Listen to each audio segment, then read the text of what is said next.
Se travestir est une pratique qui existe depuis des millénaires.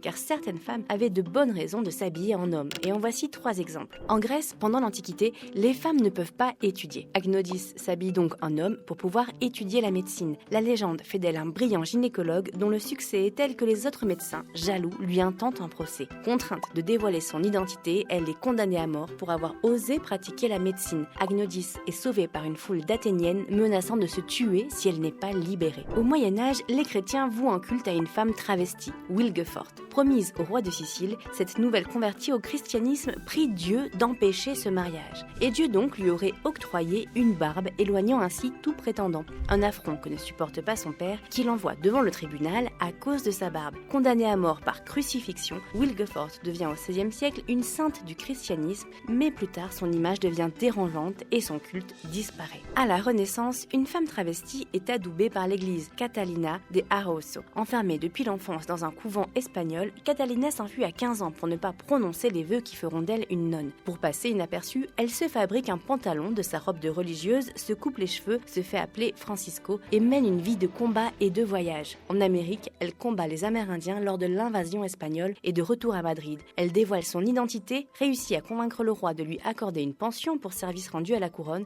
et le pape l'autorise même à porter l'habit d'homme.